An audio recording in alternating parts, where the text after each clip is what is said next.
Bismillahirrahmanirrahim. Tabarakalladzi nazzala al-furqana ala 'abdihi liyakuna lil 'alamina nadhira. Allahumma shalli wa sallim ala sayyidina Muhammad wa ala alihi wa sahbihi wa barik wa sallim asma'in. Amma ba'du. Ingkang kula hormati Kyai Haji Abdul Hanan wa ahli baiti, sedanten kanca-kanca santri peminat ilmu tafsir dan ilmu hadis ingkang kula hormati. Berbicara tentang ilmu tafsir, ada beberapa ulama yang menghindari kata tafsir karena makna tafsir itu memaknai atau menduga apa yang dikehendaki Allah. Tentu itu sulit. Satu, bahwa faktanya kita sudah tidak bisa komunikasi dengan Allah karena tidak ada wahyu lagi. Sehingga dari kehati-hatian ini pernah suatu saat Abu Bakar ditanya, ma makna abban fi qaulihi ta'ala wa faqihatan wa abba. Beliau menjawab, saya tidak lagi pantas hidup di atas bumi di bawah naungan langit jika saya mengatakan naqulu fil Quran, jika saya harus berpendapat tentang Quran apa yang tidak saya ketahui. Itu kehati-hatian yang dilakukan Sayyidina Abi Bakrin As-Siddiq. Tapi teori ini berbanding paradok, berbanding ekstrim, ketika bahwa Quran itu diturunkan itu sebagai hudan, sebagai petunjuk, kedua sebagai bayanan, sebagai penjelas. Dan ini yang saya yakini, kalau sebagai penjelas, Quran itu harus jelas sekali dan bisa menjelaskan. Dan Quran mensifati dirinya wal kitabil mubin, demi kitab yang memberi penjelasan. Sehingga dari sudut ini orang kafir pun mungkin memahami Qurannya. Dan menurut saya orang kafir pun bisa paham Quran. Kalau Ahok itu melintir Quran, tidak memahami Quran, paham? Senok harganya itu melintir Quran tapi tidak memahami Quran. Tapi bahwa Quran itu bisa difahami orang kafir itu ya. Logikanya gampang begini, kata Imam Syafi'i dalam kitab Ar-Risalah. Ketika Quran turun, itu pendengarnya itu udah ada yang muslim, belum ada santri Kewagian, nggak ada santri Lirboyo, udah ada santri Sarang. Pendengarnya itu non muslim. Nah ini sampai nangen-nangen, ketika Quran turun tuh pendengarnya muslim atau non muslim? Non muslim. Andai kan Quran itu turun tidak difahami orang kafir, maka lalu objeknya siapa, sasarannya siapa? Nah sebab itu akan aneh kalau kita yang mondok, misalnya ngaji Edkon, ngaji Alfiyah, ngaji Ulumul Quran, apa saja, kemudian Anda tidak paham Quran, padahal orang kafir saja bisa paham. Nah ini tantangan bagi kita. Sing kafir wis paham Quran, masa kita santri tidak paham Quran. Makanya begini, di antara awal-awal periode Makkiyah ada surat disebut Qul ya ayyuhal kafirun. Katakan Muhammad ya ayyuhal kafirun. Karena mukhotabnya atau lawan dialeknya Nabi adalah orang-orang apa? Kafir. Mereka paham ketika dijelaskan Quran, paham. Dan sebagian mereka menjadi mukmin karena paham. Itu termasuk isi makalah yang saya utarakan di sini. Mereka tanya, ya Muhammad, siflana rabbak amin dahabin amin nuhasin amin hajarin.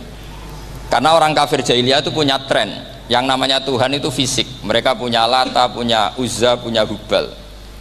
Sehingga kalau Tuhan-Tuhan kita ini dari batu, Muhammad, katanya Anda punya Tuhan yang berbeda. Lalu Tuhan Anda ini dari emas atau dari perak. Turunlah ayat Qul huwallahu ahad Allahus samad. Lagi-lagi mukhatabnya adalah orang kafir. Makanya ini juga akhirnya jadi ilmu madhab, ilmu tentang firqah-firqah dalam Islam. Bahwa kesalahan terbesar orang Khawarij sebagaimana yang dikutip Imam Bukhari, Nanti sama cari di juz 4 atau di juz 3, pokoknya di bab babu qitalil khawarid, karena Imam Bukhari punya adat diulang-ulang. Kata Ibnu Umar yang dikutip Imam Bukhari, innahum intolaku ila ayatin nazalat fil kufar faja'aluha alal mu'minin. Orang-orang khawarid atau kalau sekarang orang-orang radikalisme itu meneliti Quran, kemudian ketika ada kriteria manusia-manusia tertentu itu dianggap itu kenanya orang Islam, korbannya orang Islam. Padahal awal mula ayat ini turun untuk orang kafir atau kritikan pada orang kafir. Oh, ini cilaka betul. Karena logikanya seperti yang dikatakan Imam Syafi'i, ketika Quran turun ini nggak ada orang Islam, yang ada orang kafir. Sehingga mukhatabnya adalah orang kafir. Tapi ayat-ayat ini nanti dipakai khawarid untuk mengcounter orang Islam, sehingga mereka mudah mengkafirkan kita karena pakai ayat yang dari awal Allah mengkafirkan orang kafir, sekarang ayat itu dipakai mengkafirkan orang Islam. Ini saking gebleknya orang apa? Khawarij. Makanya kata kitab Fathul Bari yang menyarai Bukhari itu, yang mendorong orang khawarij seperti itu adalah jahluhum bisyariah. Memang mereka benar-benar bodoh, benar-benar goblok. Misalnya kita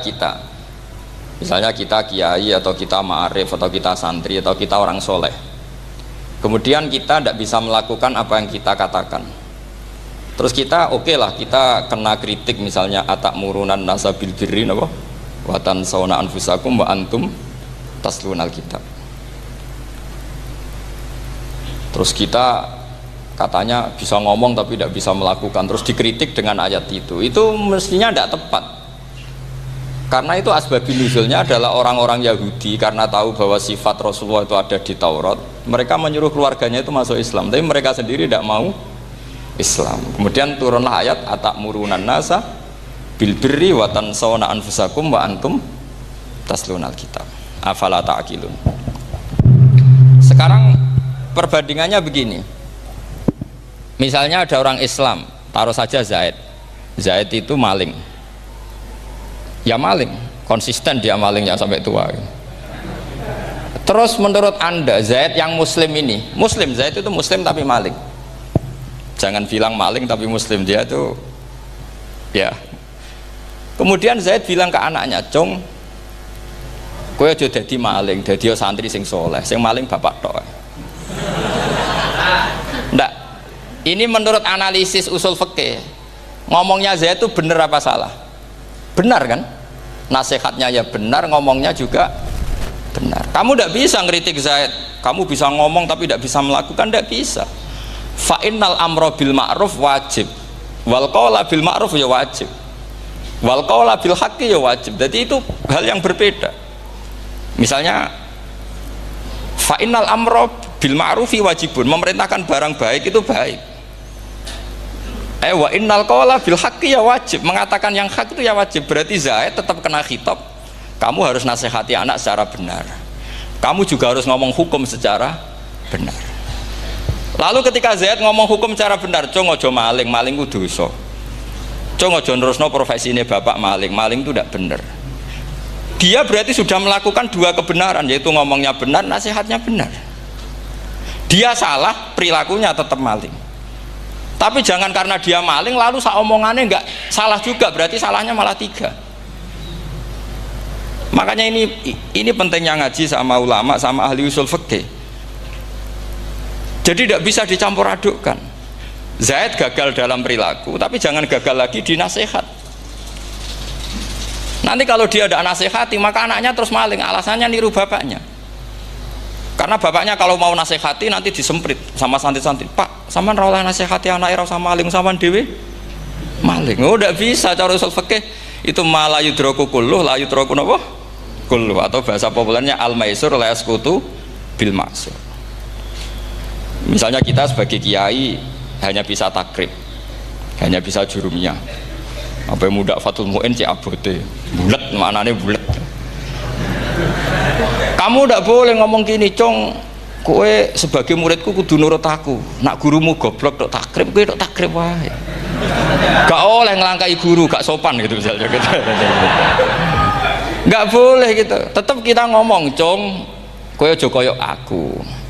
Kowe kudu alim Fathul Mu'in, alim Fathul Wahhab. Sama ndak bisa protes, Pak Guru sendiri ndak bisa. Kebenaran tetap sebagai kebenaran meskipun kita ndak kuat melakukan atau ndak bisa melakukan. Lagi-lagi ayat itu sebenarnya ada untuk kita, untuk orang Yahudi, ta'murunan nasa bil birri wa tansawna anfusakum wa antum taslunal kitab.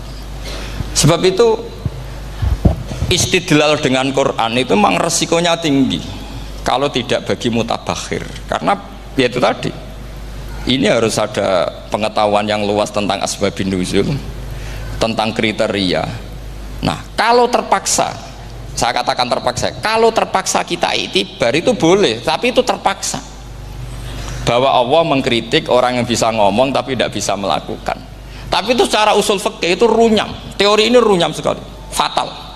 Sama lihat tuh di kitab Bajuri atau di kitab-kitab fikih yang lain, ketika Shahibil Burdah atau Shahibil Bur'ah itu yang Imam Busiri itu, Muhammad bin Busiri itu, ini salah nama tapi kadung populer. Jadi sebetulnya Imam Busiri itu Shahibil Bur'ah, bukan Shahibil Burdah, tapi kadung terkenal Burdah, kita ikut-ikutan apa? Burdah. Imam Busiri itu ngeluh, saya ini orang yang banyak kesalahan. Di antara salah saya adalah saya bisa ngomong tapi tidak bisa melakukan. Yaitu saya ngomong misalnya orang supaya tahajud, saya tidak tahajud. Saya ngomong orang supaya sholat sunat, saya nggak pernah sholat sunat. Itu sarahnya itu yang menyarai itu kan Imam Bajuri itu yang sarah Burdah. Itu mengkritik begini. Kalau Anda ngendikan itu fi ma'radi dzammin nafsi, yaitu dalam konteks Anda mengkritik diri sendiri, oke. Tapi omongan Anda salah. Karena secara usul fikih fatal. Fatalnya begini. Misalnya saya nggak pernah tahajud. Ya mungkin itu nyata. Oke, mungkin itu nyata.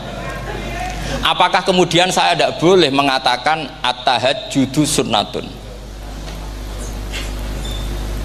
Apa saya diwajibkan diam hanya karena saya tidak pernah tahajud, terus saya seorang kiai yang haram mengatakan at-tahajjud sunnatun? Saya harus tetap mengatakan kalau tahajud itu sunnah. Saya kalau punya santri terus saya bilang, "Cung, napas nganggur yuk tahajud itu sunat." Karena mengatakan kebaikan pasti bagian dari kebaikan itu sendiri. Makanya kata Imam Bajuri, fakaifa yakunul amru bil ma'rufi mazmuman. Bagaimana mungkin sesuatu yang jelas baik karena memerintahkan kebaikan mazmuman menjadi sesuatu yang tercela hanya karena yang mengatakan tidak melakukan. Fa innal fi'la ya amrun wal hukmu ya amrun akhar. Itu beda. Jangan karena Anda tidak minum teh karena diabetes, terus Anda kalau ada tamu tidak disuguhi teh. Karena saya sendiri tidak minum teh. Wah ya repot kalau gitu. Nah itu lagi-lagi tadi orang Khawarij salah ketika mengartikan ayat yang harusnya objek kritiknya itu orang kafir, kemudian karena Quran lama sekali dibaca orang Islam sampai orang itu lupa kalau Quran awalnya turun diantaranya adalah membenahi akidahnya orang kafir, sehingga korbannya orang Islam. Itu mirip seperti cerita kita ya, santri-santri itu kalau punya musuh itu baca Hizib Nasor. Dulu pengarang Hizib Nasor itu musuhnya orang fasik, sehingga di Hizib santri ora duwe musuh wong fasik, duwene kancane dhewe, akhirnya kancane yang kena Hizib. Nah ini penting saya aturkan ya, sama seperti itu. Lama sekali Quran itu hanya dibaca orang Islam dan komunitasnya Muslim, sehingga seakan-akan semua kritikan Quran itu pada orang nopo Islam. Padahal jelas Quran ada kul ya ayyuhal kafirun. Jelas mukhatabnya orang kafir. Sadaqata lakum dinukum waliyadin. Nah ini penting kalau aturakan. Makanya kalau melihat itu, Quran jelas bisa difahami orang kafir. Bahkan banyak orang kafir yang menjadi muslim karena faham maknanya apa? Faham maknanya Quran. Itu jelas sekali. Itu masyhur sekali dialeknya Nabi dengan Walid bin Mughirah, dengan Utbah, dengan banyak sekali, termasuk dengan Abu Jahal, dengan Abu Lahab. Bahkan orang-orang kafir Quraisy itu menyewa namanya Musailamah Al-Kadzab. Kalau di sini umumnya baca Musailamah apa Musailimah? Trennya di sini pakai fathah ya. Oh, itu entah ya, nggak tahu saya yang masalah yang mana itu kan, karena memang kalau dalam ilmu riwayat itu sekali salah baca itu kasus betul, kayak Sa'id bin Musayyab atau Sa'id bin Musayyib itu ketika beliau sugeng itu kalau dipanggil Sa'id bin Musayyab itu marah besar, karena maknanya Sa'id al Musayyab itu yang ditawan. Makanya beliau bilang sayyabatni Irak wa anal Musayyib. Orang Irak mengatakan saya ini ditawan, sebenarnya saya yang menawan mereka. Tapi al-masyhur itu dibaca Sa'id bin Musayyab, padahal dia tidak mau dipanggil Sa'id bin Musayyab, Sa'id bin Musayyab. Karena nama ini penting. Pentingnya begini, ini kata Rasulullah kalau sedang guyon, kata Nabi, mbok kamu itu sekali-kali mikir, kenapa saya ini diberi nama Allah Muhammad, katanya. Ini hadis sahih di Bukhari, ada di Kitabul Adab, banyaklah teks ini. Kenapa ya Rasulullah? Allah itu senang bingung wong kafir, kata Rasulullah. Karena Abu Jahal kalau manggil saya jadi bingung. Itu kalau orang Arab kan pasti tahu maknanya. Muhammad maknanya orang yang terpuji. Sehingga kalau Abu Lahab ngomong itu jadi paradok. Hei orang yang terpuji, kamu bohong. Kan jadi aneh. Ya Muhammad kadzabta. Hei Muhammad kamu bohong. Kalau diterjemahkan hei orang terpuji, kamu bohong. Itu akhirnya sahabat tertawa-tawa, karena cek pinter deh pangeran milih nama kamu ya Rasulullah, karena ini bingungkan musuh gitu. Makanya kalau kamu udah anak kiai itu anak kamu panggil, namakan saja Agus, pasti satu pondok manggil Gus semua. Itu aman itu. Oh itu mbok yang nggak seneng tetap panggil Gus. Karena kalau untuk Gus putra kiai kan butuh di bapak kiai, kan bapak kadung rakyat gitu kan, itu ada triknya, yaitu anaknya dinamain Agus. Nah itu Rasulullah itu sudah dipilih sedemikian rupa oleh Allah, perilakunya benar, ahwalnya benar, sak namanya juga benar, sehingga ketika Abu Jahal, Abu Lahab tahu bahwa nama Muhammad ini problem, karena ini madah itu memuji, sehingga mereka kalau mencari Muhammad tuh bilang ainal madmum, mana orang yang tercela. Terus orang-orang Quraisy tidak paham kamu nyari siapa, akhirnya mereka bilang ana atlubu Muhammad, dan saya cari Muhammad, akhirnya bilang Muhammad lagi. Nah, itu Quran juga main di ranah nama, sehingga Abu Jahal itu namanya kan Abul Hakam. Orang Islam dari awal memanggil Abu Jahal, karena kalau sampai kita manggil Abul Hakam kita akan mengalami paradok, ya Abul Hakam, hei bapak dari semua kebijakan, kamu begini kan kacau.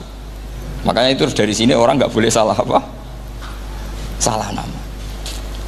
Ini penting kalau aturakan, karena kadang menganalisis Quran itu satu bilisanin arabi mubin, kata Imam Syafi'i, wa innahu latanzilu rabbil alamin nazala bihir rohul amin ala qalbika litakuna minal mudhirin bilisanin arabi mubin. Di antara, kata Imam Syafi'i ini, di antara aturan pokok memahami Quran adalah dia malian bil arabiyah, dia sangat-sangat menguasai bahasa Arab. Itu masyhur dalam dialek Imam Syafi'i ini. Saman kalau ngaji takrib atau Fathul Mu'in, syarat sahnya tayamum lil musafir itu apa? Tolabul ma', mencari apa? Air. Sampai kalau di takrib dicontohkan, kalau di tempat atas nyari ke bawah, kalau ke bawah nyari ke atas. Imam Syafi'i ditanya, kaifa taqulu bi syartit tolab, bagaimana anda berpendapat bahwa tolabul ma' itu wajib untuk menjadi sahnya tayamum? Terus Imam Syafi'i faqara'a falam tajidu ma'an, kamu pergi kemudian falam tajidu ma'an, kamu tidak menemukan air. Terus Imam Syafi'i mengatakan la yuqalu liman lam yatlub lam yajid wa innama yuqalu lam ya'rif, katanya. Orang yang nggak pernah mencari itu tidak bisa dikatakan lam yajid, tidak menemukan. Kalau belum mencari namanya tidak tahu. Padahal Quran bilang kamu pergi kemudian kamu tidak menemukan air. Tidak menemukan itu berarti harus mencari dulu baru dikatakan lam yajid, tidak menemukan. Kalau tidak pernah mencari namanya tidak tahu. Hanya gitu tok itu jadi ilmu bahwa tolabul ma' itu wajib, karena Allah mengatakan falam tajidu ma'an la yuqalu liman lam yatlub lam yajid wa innama yuqalu lam ya'rif. Orang dikatakan tidak menemukan berarti Setelah mencari kemudian kesimpulannya ndak menemukan. Kalau belum mencari namanya apa? Ndak tahu. Nah, dari sini Imam Syafi'i istidlal wajib tolabul. Ini namanya malian bil arabiyah. Dia menguasai bahasa Arab. Begitu juga ulama-ulama sufi. Itu ada cerita Aba Yazid Al-Bustami, itu ada muridnya baca ayat wasiqal ladzina taqaw rabbahum ilal jannati zumara. Orang-orang takwa itu digiring menuju surga. Itu dia nangis. Muridnya kaget. Ini guru saya tidak benar, ini ada cerita surga, tapi dia malah nangis karena ayatnya itu digiring. Terus kata Abu Yazid, mereka itu di mana saja? Masa ke surga aja butuh digiring? Ke surga itu kan nikmat, ngapain butuh digiring? Saya tidak mau, kata dia. Abu Yazid itu gak mau digiring ke surga, itu gak mau. Muridnya kan tambah kaget, memangnya mau neraka kan, gitu pikirannya itu. Ternyata beliau jawabnya sederhana, saya pas itu sudah dekat sama Allah sehingga tidak perlu digiring. Kemudian saya sudah panitia kiamat pas itu, jadi nggak perlu digiring. Nah ini nanti penting jadi satu aturan ilmu ulumul Quran. Saya di rumah itu istiqomah ngajar Qawaidul Asasiyahnya Said Muhammad yang dulu ditulis abahnya Zubdatul Itqon oleh Said Alawi. Kemudian Zubdatul Itqon itu tentu dari kitab Itqon. Terus Said Alawi dulu ngarang kitab Faidul Khobir, sarahnya Faidul Khobir sama Sayyid Muhsin Al-Musawab, dulu dari Padang tapi hidupnya di Mekah. Saya dulu talaki sama Mbah Mun. Itu ternyata ada ayatnya, innal muttaqina fi jannati wa nahar fi maq'adi sidqin 'inda malikim muqtadir. Sekarang sampean saya tanya, menurut Anda semua orang kena hisab enggak? Enggak, sampean jawab saja. Menurut Anda ketika di mahsyar semua orang kena hisab apa enggak? Pasti kita menjawab iya. Tapi kata Said Muhammad itu keliru. Enggak kebayang orang seperti Nabi kena hisab. Pasti yang kena hisab itu orang-orang yang enggak jelas. Nah, misalnya Nabi jelas baiknya, harusnya ya langsung nggak kena hisab. Karena tidak mungkin seorang saksi kok diaudit, tidak mungkin. Lo saksi itu di pengadilan kan nggak tersangka, nggak terdakwa, dia tidak boleh diintervensi oleh hakim. Nah, Rasulullah ketika kiamat, ketika fil mahsyar, fi faslil qada itu jelas, fa kaifa idza ji'na min kulli ummatin bisyahidi wa ji'na bika ala haula'i syahida. Rasulullah sudah dekat Allah, pas mahsyar itu ada Allah, ada Rasulullah, ada Jibril. Kemudian Nabi itu mengidentifikasi, ditanya sama Allah, bener mat ini umatmu? Ya, niki umatmu ya. Kalau yang nggak jelas ya Nabi lama jawabnya. Makanya kamu jangan jadi orang nggak jelas. Nah, itu kalau sekali nggak jelas itu Nabi lama sekali jawab. Nah, artinya begini, yang kena hisab itu meskipun kata Said Muhammad, meskipun Dhahirul Quran itu menetapkan asbata umumal hisab, tapi zahirnya Quran yang sama juga menafikan hisab. Itu karena nggak mungkin, nggak kebayang kita malaikat berani menghisab afdalul khalqi. Sama bisa bayangkan malaikat mengaudit Rasulullah SAW, ahabbal khalqi ilallah, kepen cilaka mencit ya. Wong jajar Allah kabeh dinten audit sudah indah. Fa kaifa idza ji'na min kulli ummatin bisyahidi wa ji'na bika ala haula'i syahida. Lalu mungkar nakir juga sama. Sampean bisa bayangkan mungkar nakir tanya Nabi Muhammad. Tesnya susah. Karena kalau Rasulullah terus ditanya, "Waman nabiyuka?" Wah, itu kan bisa kiamat itu.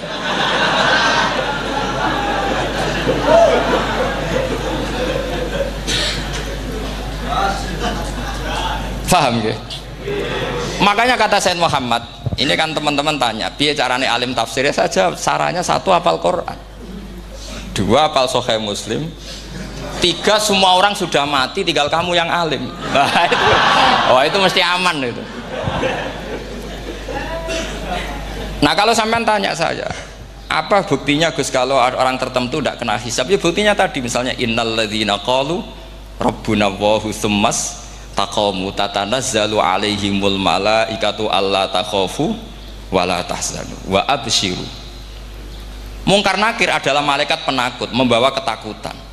Sementara para wali ini jelas malaikat kena konstitusi, malaikat harus mengatakan ke para wali Allah takhofu wala tahzanu. Padahal Nabi tentu sayyidul auli. Para wali saja malaikat kena aturan, kamu harus bilang Allah takhofu wala tahzanu wa abshiru. Hei para wali, kamu jangan susah, jangan gentar, kamu harus gembira. Kamu bisa bayangkan misalnya Mungkar Nakir bawa godok atau orang kalau dipukul ajul sak walang-walang. Kemudian kamu bayangkan si Abdul Qadir ngalami itu, Abdul Hasan Asadali ngalami itu, Abu Yazid Al-Bustami. Kalau itu ngalami gitu semua, ngapain kita jadikan mursyid? Kan sama nasibnya dengan kita. Nah, Zahirul Quran mengatakan asbatal hisabah, tapi Zahirul Quran di ayat yang lain lam yusbit al hisabah. Makanya tadi umumul Quran juga ditaksis dengan muqayyid, yang mutlak ditaksis dengan yang muqayyad, yang mujmal ya sama seperti itu, aturannya seperti itu, ditafsil sama yang mufassal. Sama orang kafir yang jelas, sampean bisa bayangkan malaikat ngaudit Fir'aun, cek kurang penggaweane, jelas eleke kok di audit. Misalnya Abu Lahab di audit, oh malaikatnya celaka mencet, berarti dia gak percaya sama pernyataan Tuhan tabat yada abi lahabiu. Malaikat kok ngaudit Abu Lahab, mungkin Gusti kula ceke nak menawi wonten api lho ki ora tau ngaji Quran tapi wong ayate tabat yada kok cek dicek. Nah yang seperti ini masuknya kategori ulaikal ladzina, sateruse mereka yang kafir bi ayati rabbihim wa liqaihi fahabitos a'maluhum fala nuqimu lahum yaumal qiyamati wasna. Jadi ada orang-orang kafir yang jelas kena aturan fala nuqimu lahum yaumal qiyamati wasna. Jelas kafirnya ya gak kena hisab, yang jelas nabinya, jelas wasinya juga gak kena hisab, yang kena kita di tengah-tengah. Tapi ilmu itu ikut mainstream karena semua orang bilang ada hisab, ya kita ikut-ikutan bilang, ya sudah gitu saja. Tapi kalau aslinya ya rapati percaya. Umumnya uang gerono mati ditalkin ya kita melok-melokan nalkin, tapi kalau kadang ya gak kebayang piye nak wali-wali ditalkin. Makanya ada di dunia wali itu ada cerita Rabi'ah Adawiyah, itu termasuk keramat beliau itu.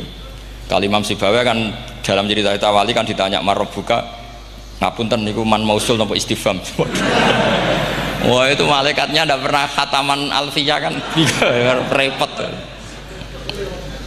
Kalau Rabi'ah Adawiyah lebih parah lagi, itu beliau tuh nangis sekeras-kerasnya, nangis terisak-isak, dia tersiksa. Ya Allah, engkau itu zat yang paling saya kenali dan harusnya semua makhluk itu kenal engkau, tapi ini hamba engkau tanya engkau itu siapa ya? Itu kan ini orang aneh kata gitu.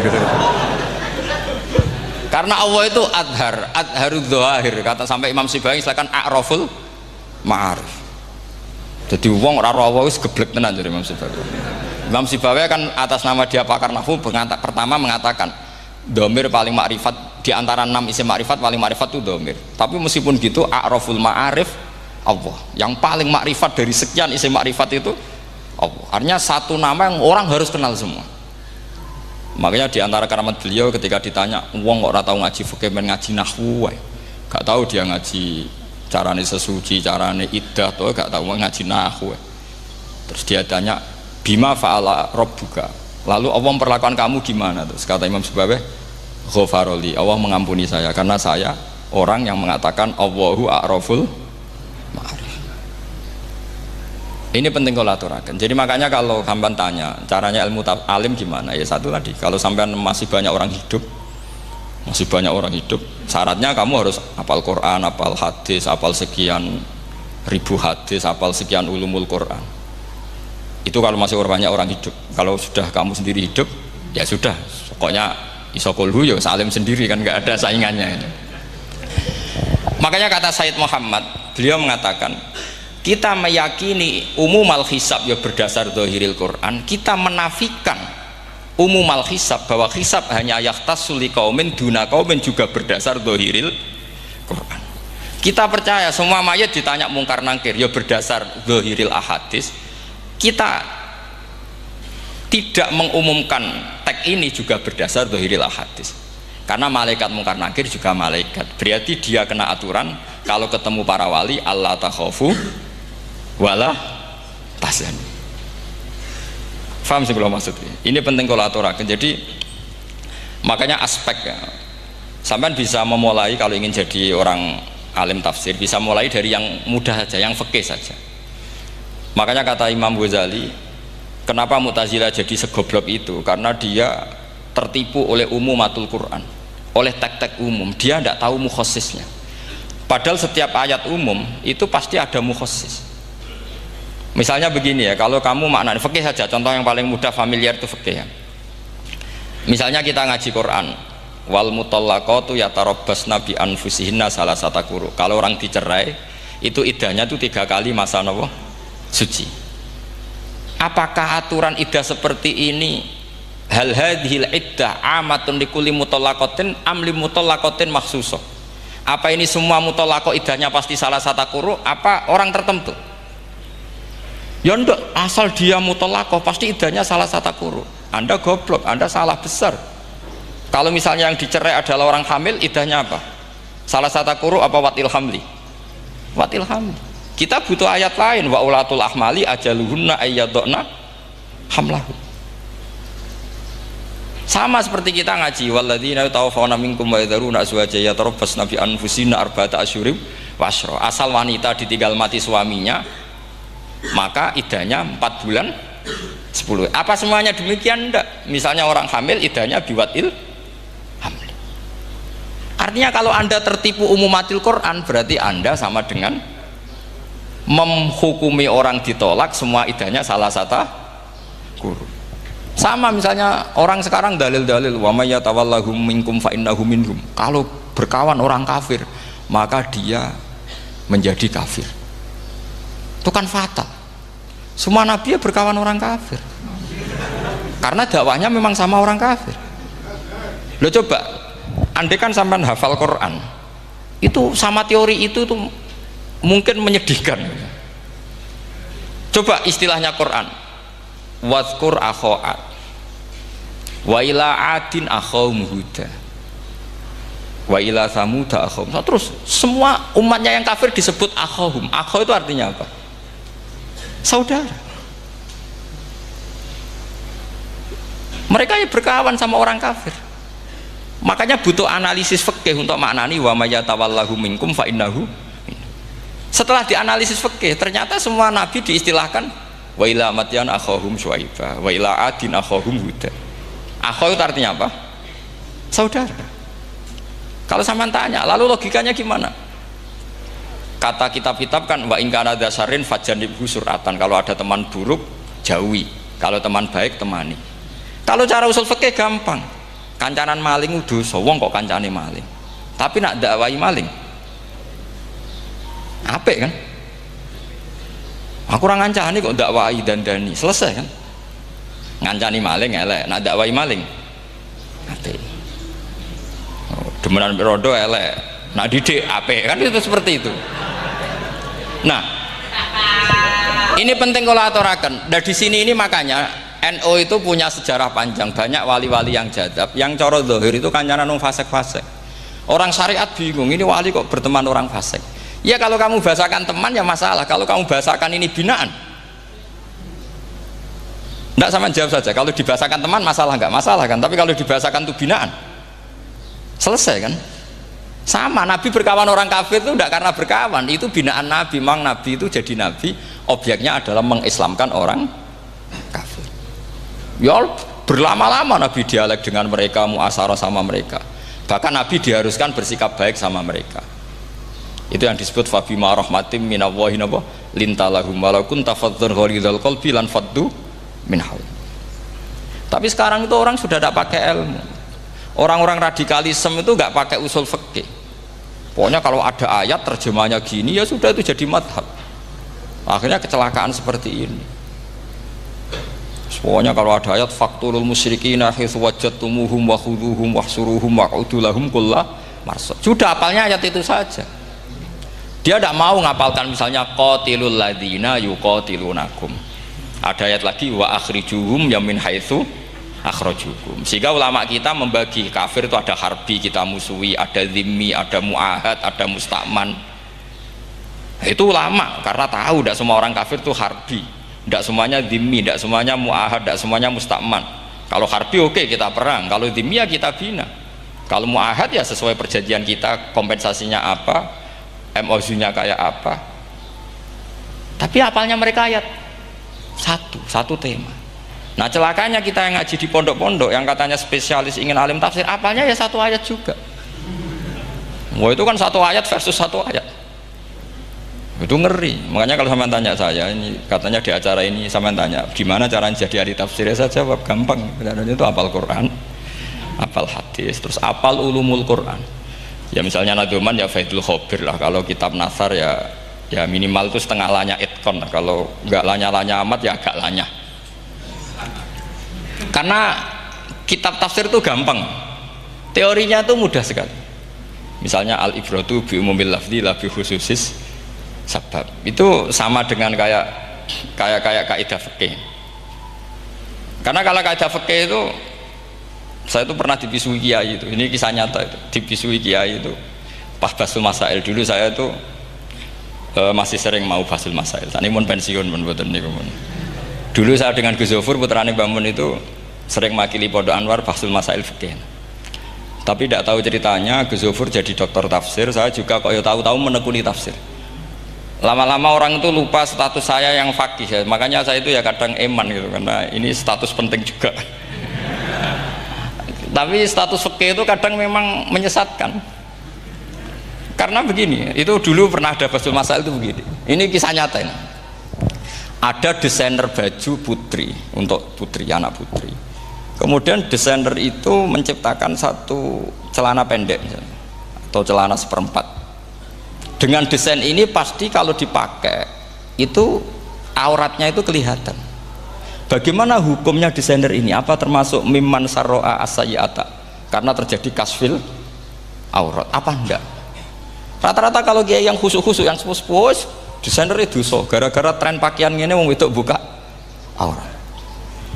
Tapi kiai-kiai alim yang muda-muda entah saking belingnya, entah saking pinternya tidak tahu. Bilang begini, Pak Yai, yang didesain apa? Ya celana itu. Lalu celana itu fungsinya nutupi apa buka aurat? Ya nutupi. Lu kan lumayan urun nutupi. Kalau haram ya dicopot, lu kan malah parah itu. Bingung kayaknya, sampai bilang gini kan, wah semanis. Itu kan makanya ini guyon ilmiah.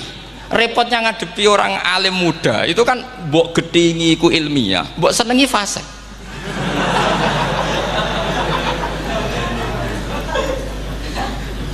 Ketika kiai yang khusyuk tadi tak tanya, kalau desainer katok seperapat, paham gitu? Kau coba yang celana dalam terlalu vulgar itu, paham gitu? Nggak, rok saja lah, rok mini misalnya, rok selutut. Sampean jangan ngeres ya, yang rok selutut misalnya. Rok selutut itu desainernya kena hukum haram enggak? Sampean jawab saja. Oh haram jadi kiai sepuh, karena dengan desain itu misalnya lututnya kelihatan. Tapi pertanyaannya kiai muda saya masih ingat betul, saya tanya. Lalu fungsi pakaian itu apa Pak Yai? Fungsi itu kan tetap nutupi sebagian aurat. Kalau Anda haramkan, barang haram itu harus dihilangkan. Nah, itu. Sampai kiai itu setelah acara itu manggil saya.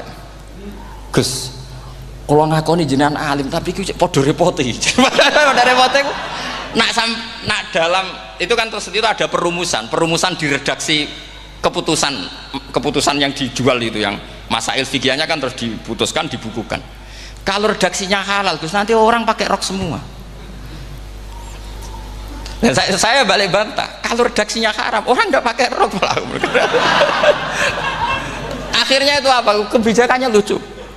Buak we Gus, pertanyaan itu buak sak jawabannya. Oh gege. Jadi kita debat tidak jadi. Ini cerita ilmiah. Makanya sama tidak wajib manut saya ini terlalu ilmiah, jadi tidak baik untuk kehidupan kesalian, kurang baik. Jadi ini, tapi ini ilmu, tetap kaidahnya fikih ma la yudraku kullu la yudraku kullu. Jangan kalau tidak bisa nutupi aurat semua, lalu jangan sama sekali. Lungki kan kaidahnya kan gitu, ma la yudraku kullu la yudraku kullu. Misalnya Anda punya tetangga nggak mau pakai jilbab, nggak mau pakai pakaian muslimah, kamu tidak boleh bilang munisan raklambinan, tidak bisa. Ma la yudraku kullu la yudraku kullu nu la yudraku napa kullu. Makanya ini kita harus hati-hati. Nah bayangkan sekarang orang neliti Quran itu yutraku kullu. Mestinya kalau Anda meneliti radikalisme, ayat yang terkait radikalisme diteliti semua. Ternyata di surat Taubat yang disebut suratus Saif, yang bahkan haram baca bismillah, itu ada ayat wa in ahadum minal musyrikin nastajaroka fa'ajirhu hatta yasma'a kalamullah summa ablighu ma'mana. Muhammad, kalau ada orang kafir mau belajar Quran sama kamu, ya harus kamu pelajari hatta yasma'a kalamullah. Setelah mereka mau belajar, ya ablighu ma'mana summa ablighu ma'mana, kamu harus menjamin keamanan dia. Itu di surat Taubat, termasuk akhiru suratin nazalat, gak mungkin terjadi mansuh. Tapi orang-orang ekstremis selalu pakai faqatulul musyrikin haitsu, apalan itu terus. Yang orang liberal yang menaparin la ikraha fiddin, ya sudah seperti itu. Sing orang-orang ora tegas, ora tau nahi mungkar, ya ma arsalnaka ila rahmatal lil alamin, ngono terus. Yang kelompok tukang nahi mungkar ya ayatnya amen nahi mungkar. Saya tuh heran, kenapa mereka punya masalah dengan hafalan kayaknya. Kenapa sih hafalannya kok pedot itu? Kita yang hafal semua bingung jadi. Jadi akhirnya kita yang pinter anut sing goblok. Karena saya tuh pernah loh debat sama orang salaf, debat gitu. Setelah saya mengutarakan sekian hadis, ada tuh Pak hadis itu, waduh, harusnya kamu ngaji saya, ada debat tuh yang level. Kalau nggak level tuh nggak boleh kata gitu. Kamu tuh kan ngeri. Makanya ini penting ya, kalau sampean tanya ingin jadi alim tafsir ya harus hafal Quran semua. Nah, kalau tidak mungkin yang nunggu orang semua mati baru Anda jadi ahli tafsir, karena tidak ada musuhnya. Tapi saya pastikan orang kafir pun bisa memahami Quran, yaitu tadi hatta yasma'a kalam Allah. Sayyidina Umar tuh masuk Islam tuh gara-gara dengar adiknya baca Toha, ma anzalna alikal Qur'ana litashqa illa tadhkiratal liman yakhsha tanzilam mimman khalaqal arda was samawati ula ar-rahmanu alal arsis tawa. Itu dia ma huwa bikalamil basar, tidak mungkin seperti ini karangan manusia, itu tidak mungkin. Akhirnya dia Islam. Banyak orang Islam karena diperdengarkan Quran, karena memang notnya sudah unik, makna kualitasnya juga sudah unik, semuanya itu unik, indah. Sampai sekarang pun orang kafir itu orang paling tahu Quran. Makanya Allah mensifati orang kafir itu hasadam min indi anfusihim mim ba'di ma tabayyana lahumul haq. Sekarang sama saya tanya, orang sing tabayyana lahumul haq itu orang faham apa orang tidak faham? Mereka orang kafir itu mengingkari Quran, padahal mim ba'di ma tabayyana lahumul haq, setelah kebenaran nyata bagi mereka. Nyata bagi mereka artinya orang kafir faham apa tidak faham? Faham. Cuma mereka punya penyakit hasadam min intian. Mereka juga kalau ada ayat tentang ahkam yang memberatkan, mereka bilang i'ti bi Qur'anin ghairi hada au baddilah. Muhammad harusnya jangan tema itu yang diangkat, bu, cari Quran yang lain yang enggak tema itu. Mereka sampai memilih tema itu karena paham apa karena tidak paham? Karena paham. Makanya di makalah saya pastikan ngaji tafsir itu gampang, karena orang kafir pun bisa. Kalau kasus Ahok itu bukan paham itu melintir, beda. Paham sama melintir itu beda.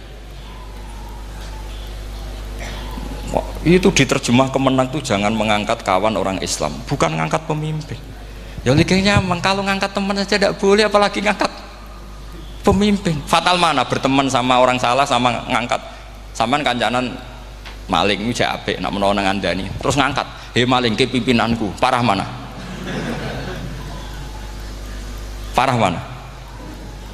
Artinya sama saja ketika diterjemah jangan ngangkat teman, sebetulnya ngangkat pemimpin lebih fatal. Itu kan mafhum awlawiyah, itu kan normal saja. Itu di Quran biasa, misalnya innalladzina ya'kuluna amwalal yatama dzulman, orang yang makan hartanya anak yatim secara zalim. Terus kamu bilang, "Gus saya tidak makan kok, sepeda motornya tak gasap, tak jual." Yang diharamkan kan makan. Wah, ya sarap kalau gitu. Maknanya begini, memakan harta anak yatim artinya ifsad. Ifsad itu merusak.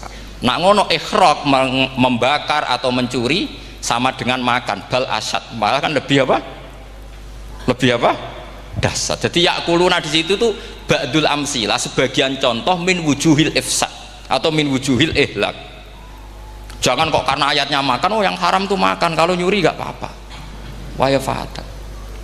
Itu kan sama dengan santri geblek dikandani kiai ini, "Cung, kowe mbek bojomu jogeman naboi." Suatu saat istrinya lapor lagi, "Pak Yai sekarang ndak naboi tapi nyadui." Karena naboi itu pakai tangan. Mereka pertama dilaporkan kiainya, "Pak Yai, suami saya itu sering memukulin saya pakai tangan gini. Cung jogeman naboi bojomu." "Nggih Pak Yai, siap." Suatu saat istrinya lapor, "Pak, tetap benjut, kenapa? Kalau nak niki disadui." Mereka pikirannya, sing haram nabok, nak nyaduk halal. Wah itu kan ngajak goblok bareng. Nah masalahnya di usul fikih kasusnya seperti itu. Makanya saya ini kadang ya maliki sekali. Kadang saya itu maliki sekali. Kadang ya. Misalnya begini, saya beri contoh. Ini yang kisah nyata ya. Ada seorang Arabi datang ke Rasulullah. Tadi kan teman-teman minta juga ilmu hadis ya. Ini satu paket saja. Itu tadi nanti kalau sampean kasih lalim ndak itu sudah ada urusan saya tadi, nunggu orang mati banyak tadi itu. Kalau nunggu nggak usah nunggu orang mati, sarannya tadi apal tadi. Ya Rasulullah, ahlak tuh saya ini orang yang rusak. Wama ahlakaka, lalu yang bikin rusak kamu apa? Qol waqatu imroati fina hari Ramadan, saya menjima istri saya ketika masih siang fina hari Ramadan, siang Ramadan. Walhasil Nabi tidak menyuruh hanya kodok, tapi menyuruh kafaroh. Kafarohnya itu merdekakan budak atau memberi makan 60 orang miskin atau puasa berapa? Puasa 60 hari. Atau urut merdekakan budak atau puasa 60 hari atau memberi makan sitina miskin. Oke, kita sepakat. Sepakat ya, hadis itu sahih dan diulang-ulang oleh ashabus sunan. Oke, riwayatnya agak masalah. Sekarang kita analisis maknanya. Sekarang sampean saya tanya, kalau anda misalnya sekarang jam berapa ini? Misalnya sekarang jam 9 kurang seperempat Ramadan, terus anda rokok atau anda ngopi, kepengen ngopi terus ngopi tanpa udhrin syar'iin, anda hanya wajib qadha apa bayar kafarah? Ndak, sampean jawab. Rata-rata kiai kita, oh mau wajib qadha Gus karena gak jima. Sing seru kafarah itu nak jima. Kan ngombe kopi be jima beda. Pertanyaannya tuh lucu, ini naif secara fikih masalahnya begini. Jima bojo itu tidak zina. Jima bojo itu zina apa enggak? Enggak. Berarti dengan makan bedanya apa? Sama kan? Sama-sama amrun mubah. Sesuatu yang boleh. Kenapa hukumannya berat? Makanya kata Imam Malik, enggak itu nilainya. Nilainya adalah hadku hurmati Ramadan bi ghairi udhrin syar'iyyin. Makanya kata Imam Malik, siapapun yang makan fina hari Ramadan, iftar apapun fina hari Ramadan bi ghairi udhrin syar'iyyin, maka hukumnya sama dengan jima fina hari Ramadan. Karena sama-sama ihlak ifsad hurmata Ramadan bi ghairi udhrin syar'iyyin. Loh enggak, ini ilmiah. Kamu udah harus cocok, tapi otak kamu harus percaya. Loh iya kan, beda kan? Saya secara nafsu tidak cocok, cek berarti. Tapi ilmiah saya setuju. Kalau kiai ngandani itu kan pasti pakai badul amsilah, kan nggak mungkin semua contoh disebut. Cong penak melaku jogeman delok wedok iku mari setan. Mboten delok Mbah, nyekel lho malah parah tuh. Ndak bisa. Makanya ini masalahnya lafat. Ini kembali ke Imam Syafi'i, bilisanin arabiyyim mubin. Ketika seorang kiai bilang cung jogeman delok cawe itu adalah mengungkapkan al muharramat, bukan mentaksis yang haram itu hanya melihat. Saya ulang lagi ya, ketika seorang kiai bilang cung jogeman delok wedok sing haram, itu semangatnya adalah melawan keharaman, bukan mentaksis yang haram hanya delok. Itu di Quran normal semua, di semua lugat ya biasa. Itu kan sama seperti misalnya seorang mbah ngasih uang cucunya, cung tak kayak duit 100.000, cung gue tuku es, terus kue mendingan Nak ragu tuku es haram iki kan ngongkone tuku es. Lah kepen putumu mati kan nyeben 1.000 gue tuku es. Ya mulai dulu istilahnya nak bange ke ibu tuh jong 1.000 gue tuku es. Cara wong kuno. Nah, maksudnya gue pokoknya umumnya cah cilik senane es cuma nyebut. Ya sudah seperti itu. Sama seperti Quran menghentikan begini. Ini memang salate yang fikih dulu yang pokok-pokok. Di antara yang nggak boleh dikawin adalah wa antasma'u bainal ukhtaini illa ma qad salaf. Kamu tidak boleh menikahi Sri dan Zainab, kakak beradik. Sudah sepakat nggih? Fi nikahin wahid nggak boleh al jam'u bainal ukhtain. Jadi mbaknya kamu kawin, adiknya kamu kawin fi nikahin wahid. Tapi nak ngeduni boleh, berarti kan dengan waktu yang berbeda. Quran hanya menyebut itu. Kemudian Rasulullah zaman Sugeng itu hanya nambahi wala binal mar'ati wa ammatiha wala binal mar'ati wa kholatiha, juga agak boleh menikahi ponaan plus buliknya, baik bulik dari bapak yaitu ammah maupun bulik dari ibu disebut apa? Kholah. Kemudian ulama fikih merasa ada yang kurang, ditambahi lagi 2 perempuan yang andekan yang satu itu lelaki kok haram nikah, berarti haram jam'u fi nikahin wahid. Misalnya cucu rabibahnya boleh enggak? Enggak boleh kan? Berarti kalau sampai mengumpulkan cucu dan mbahnya fi nikahin wahid juga enggak boleh. Tapi orang yang waras itu tidak akan nyalahkan Quran ketika tidak lengkap. Wa antasma'u bainal ukhtain ila ma qad sal, ini tidak lengkap. Yang haram kan tidak hanya jam'u bainal ukhtain, termasuk mengumpulkan cucu dan mbahnya. Karena Quran nggak mau dengan logika tidak waras itu, tidak mau. Taruh saja orang itu rata-rata mbahnya kan umur 70 tahun, cucunya umur 17 tahun. Kebayang nggak kamu nikahi sehingga adik kan boleh bareng, pasti kamu milih bareng. Makanya Quran hanya bakas wa antasma'u final ukhtain, karena yang mungkin masih menggugah selera itu 2. Tapi kalau cucu sama mbahnya itu, kalau ada yang masih selera kan ya sarap itu. Tapi fikih sebagai kaidah tetap menerangkan termasuk yang haram jam'u adalah bainal mar'ati wajad datiha. Paham juga maksudnya? Artinya ketika menyebut itu tidak jaminan merangkum semua hukum, tapi ba'dul amsilah. Fa'innal akila yaktafiya bi isyaratil ba'di, karena orang kalau punya akal diisyaroi sebagian sudah faham. Ini penting kalau aturakan. Jadi ini penting. Nah bayangkan sekarang banyak gerakan-gerakan ahli Quran katanya, tapi nggak memahami ilmu usul fikih. Qur'ane ra ono ya wis. Nang Quran ra ono cerita harame asu, nak ngono asu ya halal. Ora ono Qur'ane. Sing ra ono iku tekem ora Qur'ane, kok aneh-aneh kowe.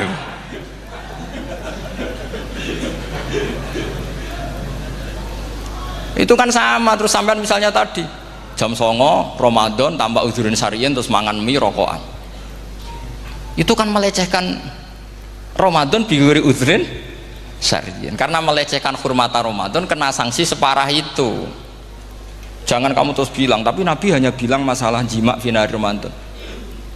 Jima istri itu hukumnya itu tidak zina, hukumnya itu mubah, sama dengan makan.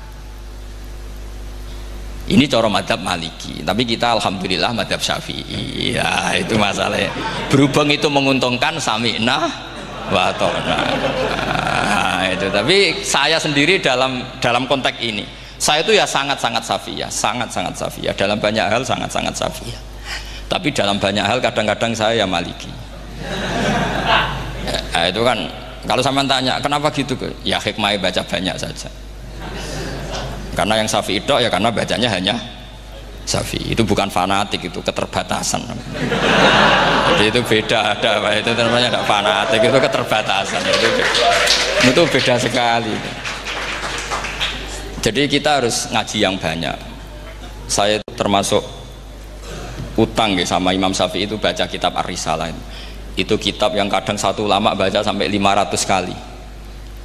Yaitu Imam Syafi'i itu dalam kitab Risalah itu begini, ini termasuk ulumul Quran yang paling penting. Muqaddimahnya begini, wan nasu sinfani min awalil amri, wan nasu sinfani. Ketika Rasulullah datang membawa Quran itu manusia hanya ada 2, al kuffar sing dari jenis ahli kitab, dan kufar dari jenis yang tidak ahli kitab. Bahkan tidak ada orang Islam zaman itu. Pertama Nabi jadi Nabi itu adakah pendengar yang Muslim? Kan tidak ada, semuanya ahli kitab. Makanya susah kalau Quran kamu analisis korbannya orang Islam tuh, kata Ibnu Umar tuh lucu. Dulu tuh mukhatabnya tuh orang kafir, jelas kuliah ayyuhal kafir. Ya ayuhan nasu ubudu rabbakum alladzi khalaqakum. Jelas orang kafir. Karena orang Islam nggak mungkin dikhatabi ubudu rabbakum. Makanya Imam Suyuti kalau nafsir itu ngeper ubudu rabbakum wahiduhu.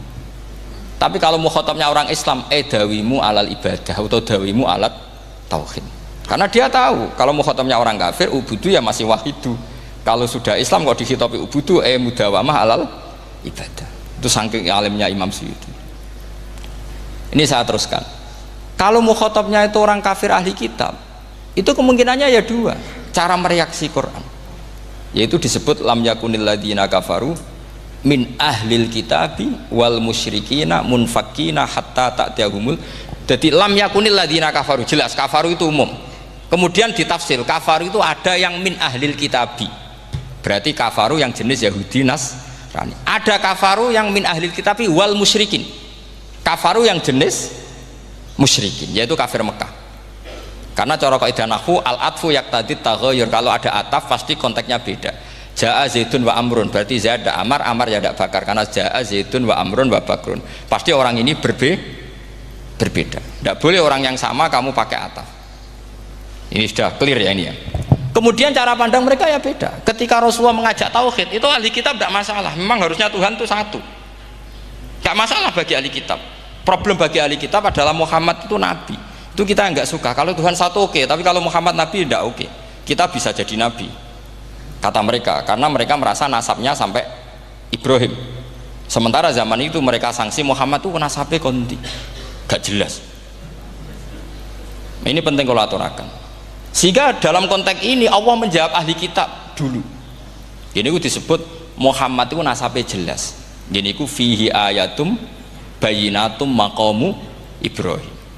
Ini saya dengarin. Ibrahim itu jelas pernah ke Mekah. Bukti Ibrahim pernah ke Mekah adalah jejak kaki Ibrahim di makam apa? Makam mereka, artinya buatan kuburan, buatan jejak kaki Ibrahim ketika bangun Ka'bah. Fihi ayatum bayinatum maqamu Ibrahim. Pun. Kalau Ibrahim pernah di Mekah, artinya beliau pernah nikah di Mekah. Paling tidak punya dzurriyyah di Mekah. Ini gua Ismail dibawa ke Mekah.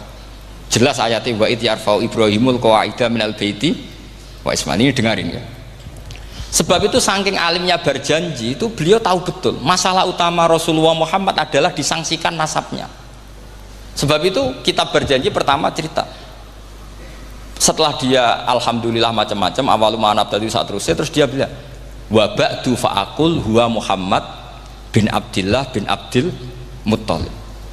Saat terus ya wa ba'du wa Muhammad bin Abdullah bin Abdil Muttalib wasmu syaibatul hamdi humitat khisaluhus saniyah. Saat terus Ibnu Qusayn, saat terus sumiyah bi Qusay litaqasi fi biladi qudu'atal qasiyah. Karena dia tahu yang masalah bagi Rasulullah itu adalah masalah nasab bagi mereka loh, bagi mereka yang kafir.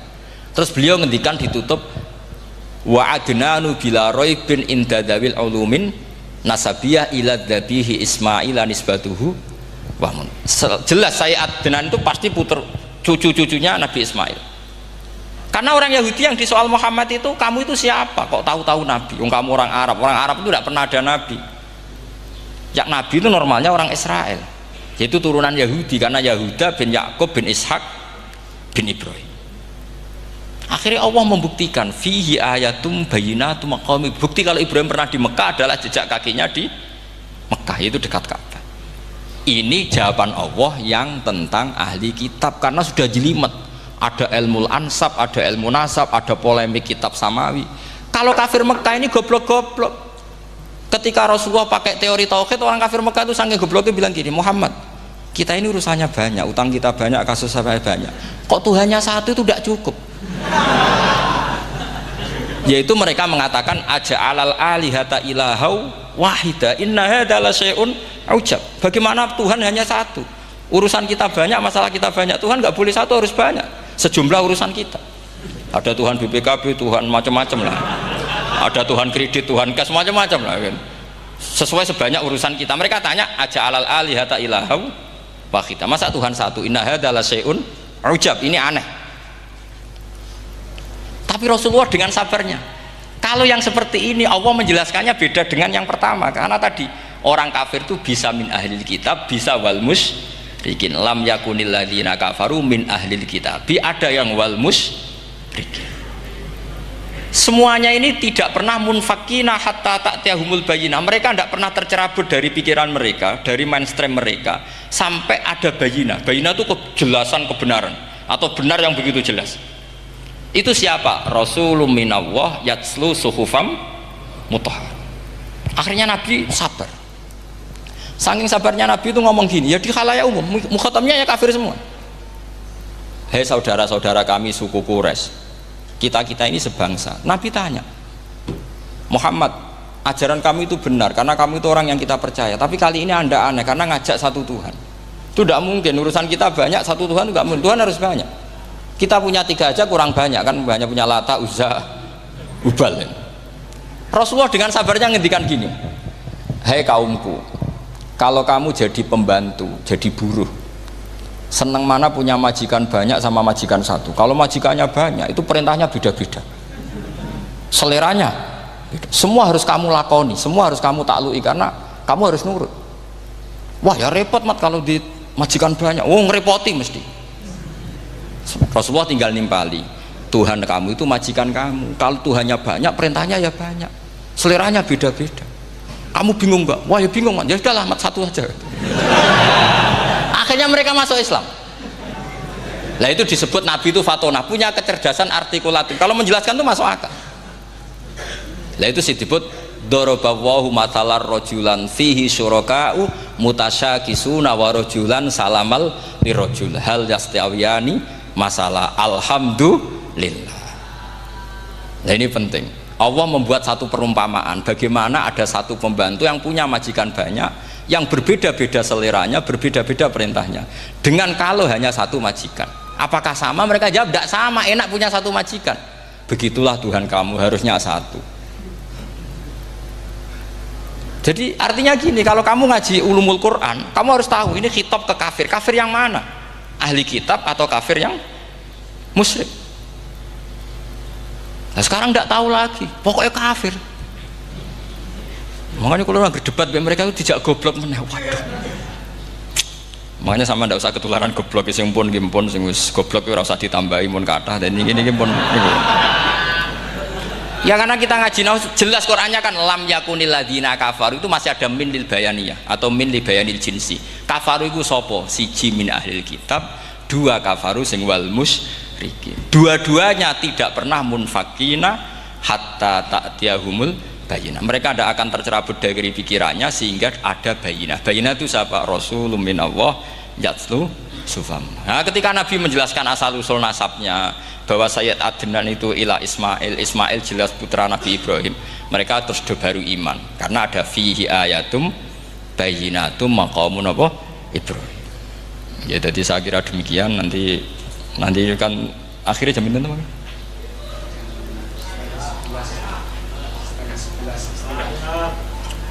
Oh, ini jam pinten istiwa? Nggih, terus saya pikir niku nggih. Kalau misalnya tadi ada tanya jawab, ya tanya jawab carane ngalim saja kan. Itu lebih realistis. Karena kalau sampean iskal, misalnya saya iskal dengan ini kan malah bingung kan. Kalau kamu terkenal pinter, iskal kita goblok ya. Nah wis pinter kok iskal itu. Jadi saya niru ilmunya Abu Nawas. Abu Nawas sudah bisa pidato.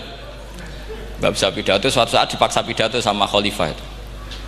Hei para hadirin, kamu pinter apa goblok?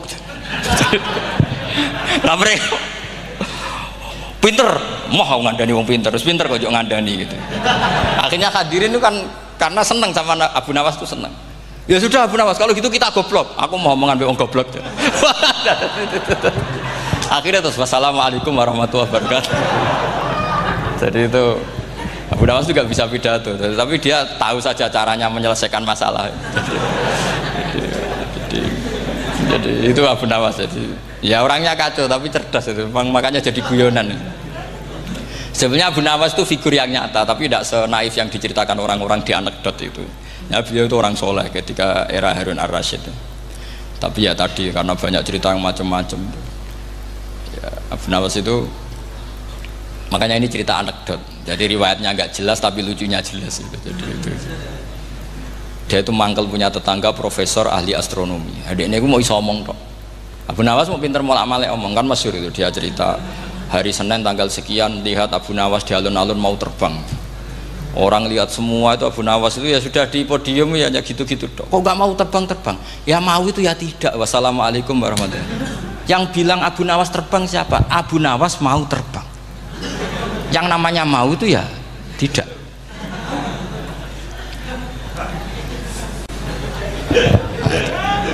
Pernah dia itu lomba sama Harun ar-Rasyid, siapa paling banyak pengunjung rumahnya di alun-alun.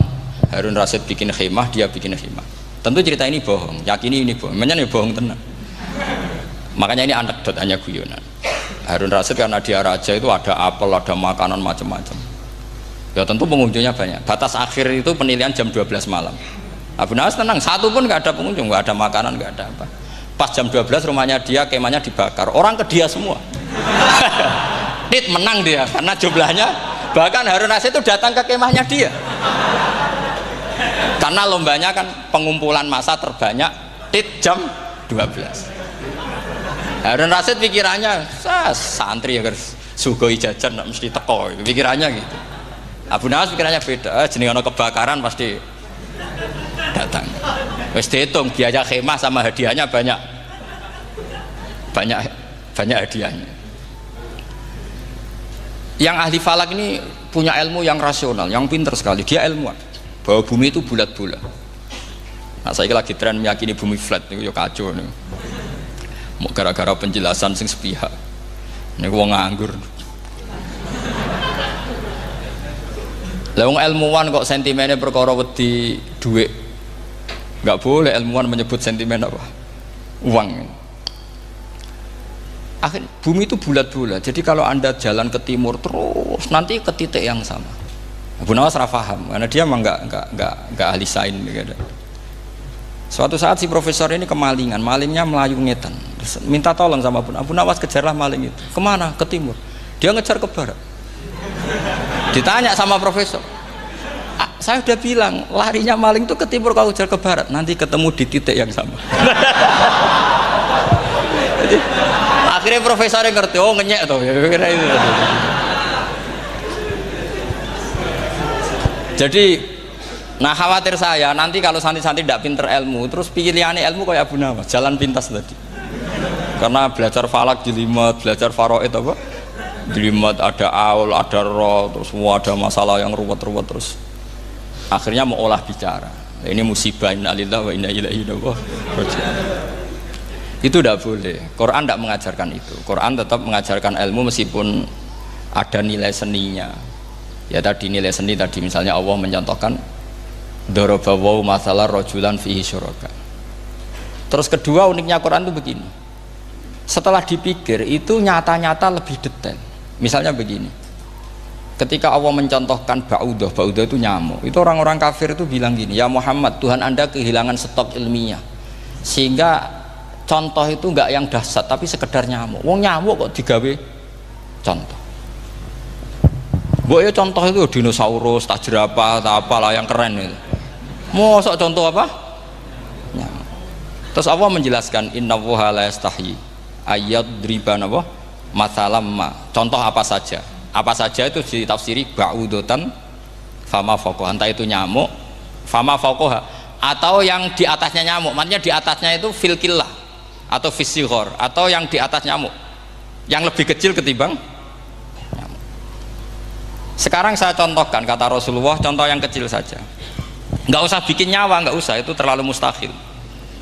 Seorang pemahat patung, terus kamu pesen, Pak, aku gaekno patung gajah, mesti muni sanggup.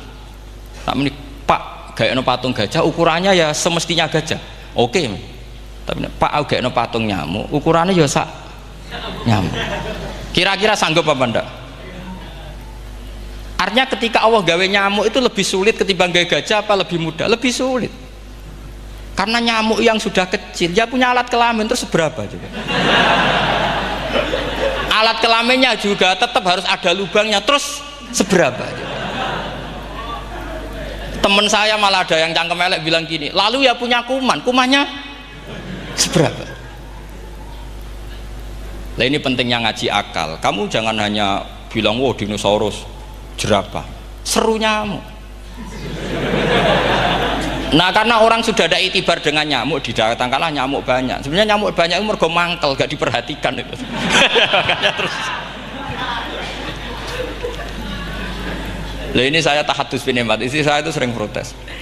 Istri saya kalau manggil saya Gus karena orang Jawa Timur, itu sama-sama jagongan itu, saya itu tidak pati sering digigit nyamuk, ya digigit tidak sesering sampean, itu jelas. Terus saya tanya, Gus punya doa apa, kenapa tidak pati begitu digigit nyamuk? Saya bilang, karena saya sudah tahu hikmahnya nyamuk, jadi harusnya dia sudah tidak nyerang saya, kata saya itu. Makanya ini ijazah, agak mandi salah sampean gitu. Karena tadi logika yang terbangun gitu, kalau Allah bikin gajah, melubangi belalai gajah itu masih masuk akal, bahkan saat kita bikin patung masih bisa. Tapi kata tadi nyamuk itu sudah kecil, harus punya usus, harus punya alat kelamin, harus punya telur, telurnya juga detail lagi. Ini disebut inna woha la yastahyi ayyadriba mathalam ma ba'udah. Sehingga ba'udah di mata ahli tafsir, di mata ulama ini contoh yang luar biasa. Tapi di mata orang-orang yang nggak seneng mikir, kok terima nyamuk itu.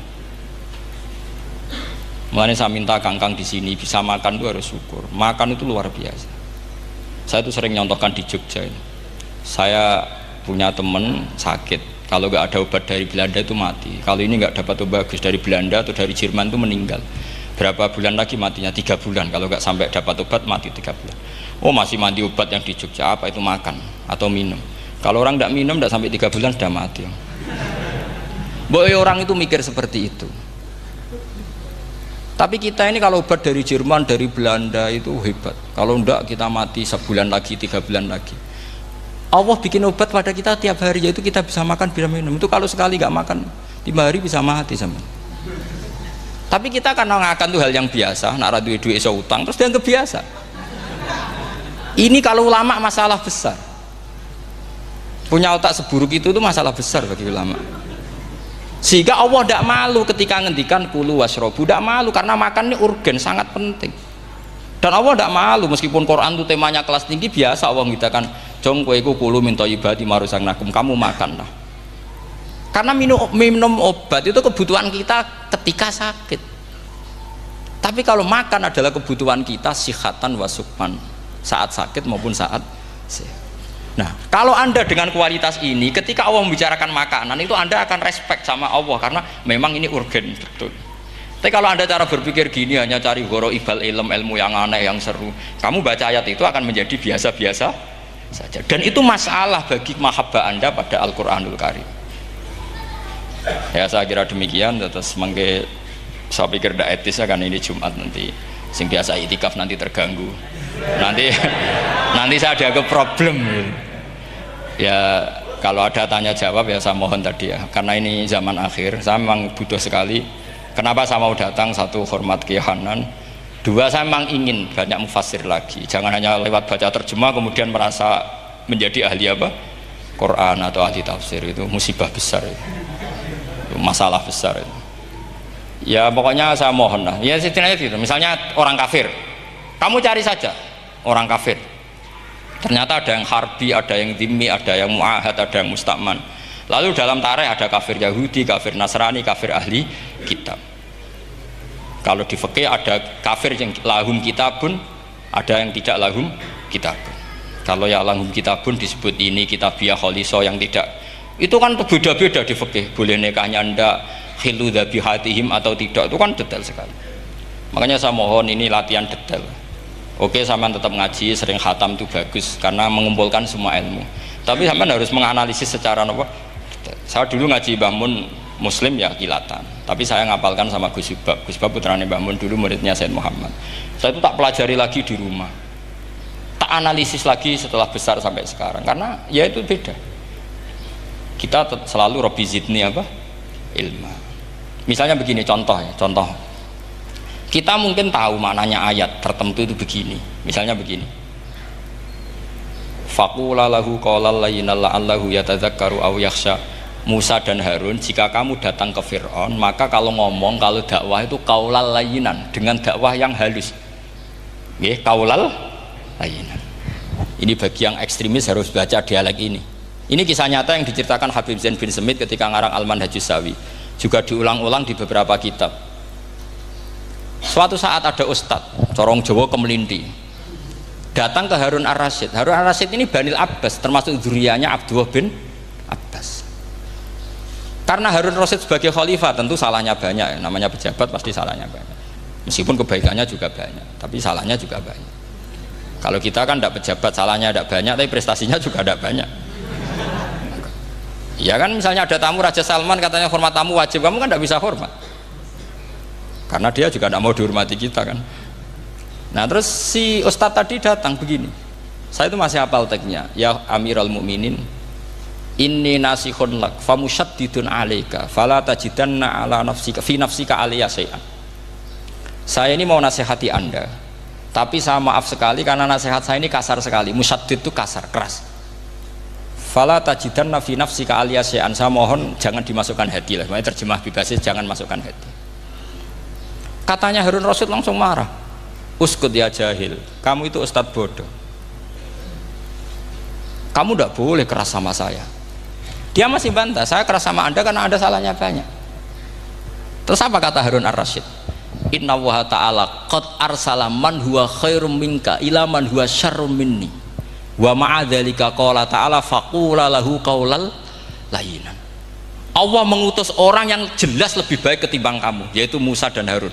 Musa dengan ustadz ini baik mana? Tidak, sama jawab saja. Baik Nabi Musa kan?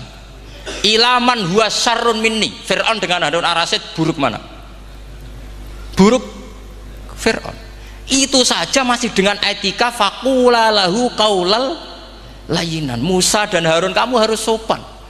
Ndak wae Fir'aun wajib sopan, ndak wae aku ra sopan. Nah ini sudah iktibar dari terjemah netral atau terjemah yang datar bahwa Allah ngutus Musa dan Harun ke Fir'aun dan Musa dan Harun diharuskan qaulal layyinan. Tapi menjadi energi mafhum yang luar biasa. Nak dakwai Fir'aun wae qaulan layyinan, apa maneh dakwai podo-podo mukmin. Makanya kata Harun Rasyid, uskut ya jahil. Inna wa ta'ala qad arsala man huwa khairum minka ila man huwa syarrun minni. Wa ma'adzalika qala ta'ala faqula lahu qaulal layyin. Ya saya kira demikian, saya kembalikan ke moderator.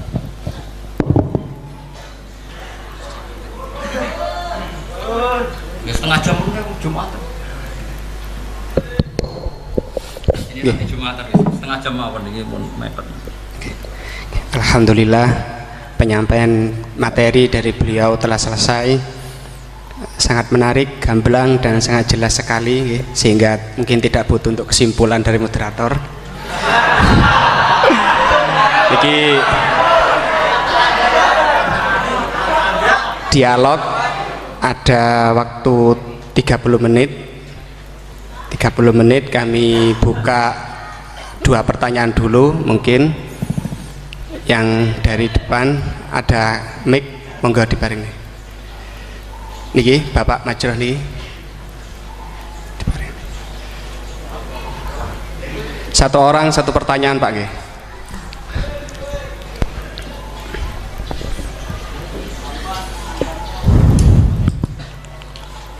Monggo.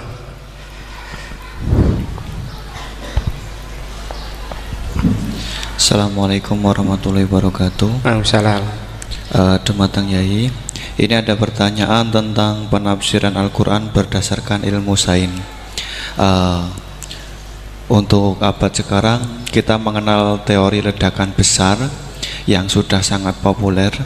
Namun walau demikian ilmu ini masih dalam bentuk zon yang wakilnya hakikatnya kita belum tahu dan belum yakin secara pasti.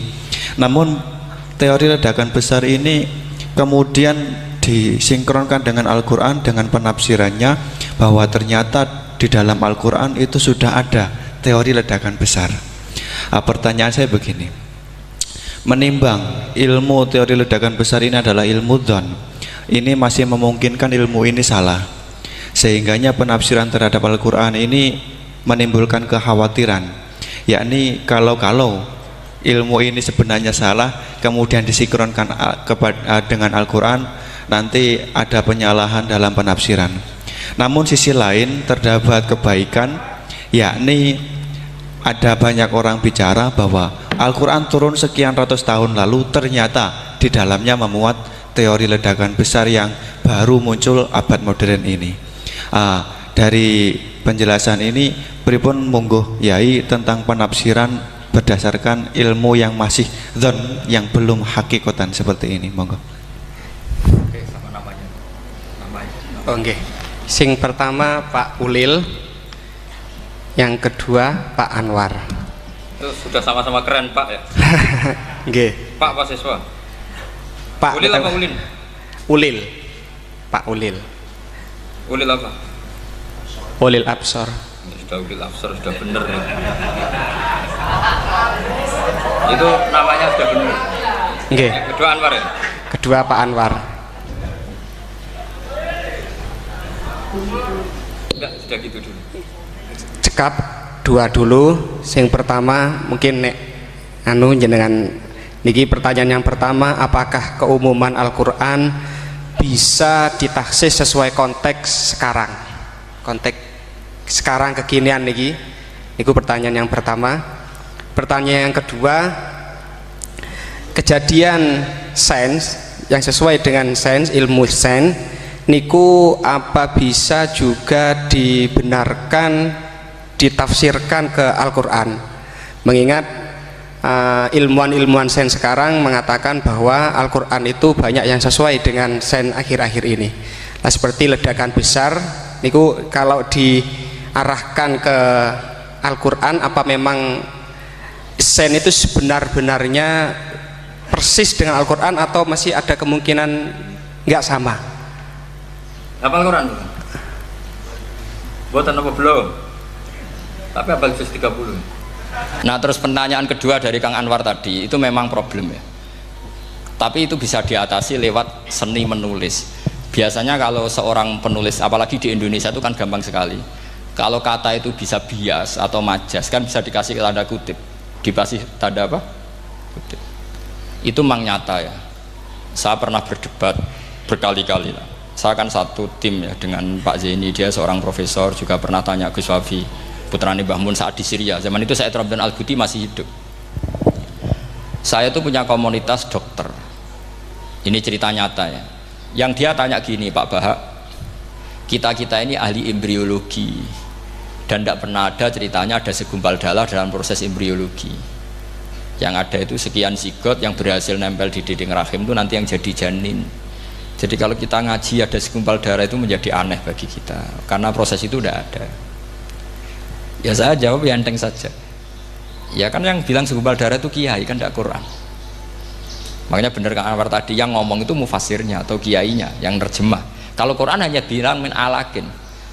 Iqra bismi rabbikal ladzi khalaq khalaqal insana min alaq. Alaq itu kan dari kata alaqa ya'liku alaqon, sesuatu yang nempel itu namanya alaqah. Makanya di Alfiyah ada wa ulqatun hasilatun, ulqah itu sesuatu yang terkait atau yang menempel. Sehingga ya pokoknya kalau alaq itu artinya tidak harus segumpal darah, bisa sesuatu yang menempel. Sama cari di kamus, dicari sama dia kamus. Alika ya'liku menempel. Oh, ya oke Pak Bak, enggak masalah.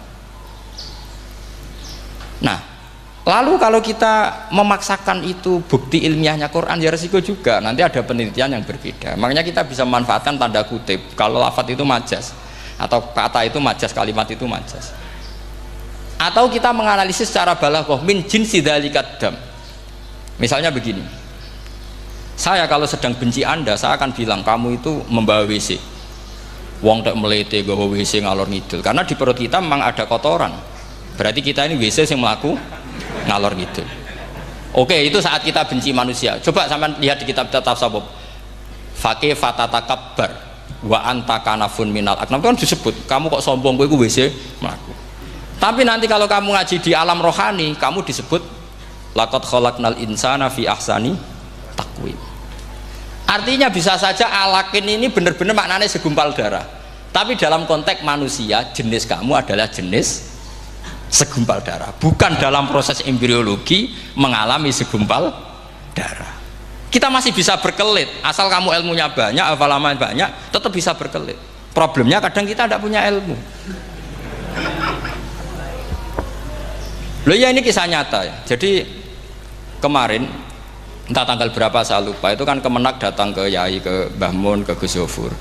Di antara usul saya seperti itu, mbok terjemah Kemenak, kalau yang terkait sain itu dikasih bahasa yang bias, karena nanti kalau tidak bias, ini nanti ada penelitian kelihatan Quran dianggap loh ya, dianggap salah. Sebenarnya salah yang terjemah. Atau kita yakin sesuai ilmiah, ternyata suatu saat ada penemuan yang berbeda. Kita bisa manfaatkan tadi seni menulis tadi, misalnya tanda kutip atau dipakai kata bias.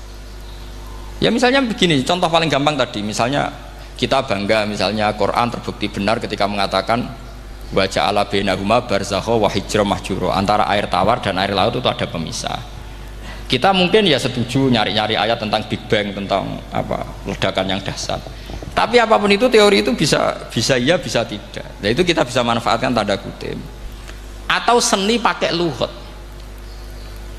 Saya beri contoh seni lughat begini. Keyakinan santri yang di sini, yang di kewagian sini, makhluk itu yang terkenal kan 3, manusia, jin, terus setan. Sudah kan 3 itu. Keyakinan sampean manusia dengan jin sama apa enggak? Beda kan, katanya beda. Terus jin dengan setan itu beda apa sama? Enggak, sampean jawab. Beda, rata-rata santri fikih bilang beda, karena jin itu bisa mukallaf, bisa sholat, bisa enggak. Kalau setan pasti enggak sholat. Tapi pecinta orang sholat dia, kalau orang sholat datang, penggemar dia, mau ganggu gitu. Nah sekarang pertanyaannya gini, lalu ketika para ulama mengatakan jin dan malaikat itu beda, jin dengan setan beda, tapi di Quran itu ada loh ayat fasajadu illa iblis kana minal jinni fafasaqa an amri rabbi. Jelas ayatnya di surat Isra kalau nggak salah tuh, kana minal jin, karena ono sopo iblis iku minal jinni. Padahal tadi Anda yakin iblis dan jin itu tidak sekategori, tapi ayat itu karena minal jin. Caranya gimana? Gampang, sama cari di tafsir Baghawi atau tafsir Ibnu Katsir. Caranya adalah dianalisis secara lughat. Sesuatu yang nggak kelihatan atau yang gelap disebut jannah. Misalnya malam, kata Quran apa? Falamma janna alaihi lailu ra'a kaukaba. Karena malam itu gelap disebut jannah. Orang yang gila karena masturul akli disebut majnun. Karena madatul kalimah sama-sama jinnun. Madatul kalimah kan sama kan? Jim nun musyaddad berarti jim nun nun. Saya ulang lagi ya. Kalau malam disebut falam majana alaihi lailu. Kalau orang masturul akli disebut majnun. Orang dalam kandungan disebut janin. Kullu dzalika yusamma bidzalik li'annahu mastur. Semua dinamakan itu karena mastur, tidak kelihatan. Nah, sekarang sampai tak tanya, iblis itu kelihatan apa enggak? Enggak. Berarti kalau kana ana sapa iblis minal jinni setengah barang sing ora ketok. Kecumanane minal jinni kelompok jin. Nanti kamu masalah dengan kiai Anda meyakini, "Lho jin kok iblis?" Beda. Jin niku iso ngaji. Ya gampang saja, kalau jin yang sakolen ya jin yang bisa Islam bisa kafir.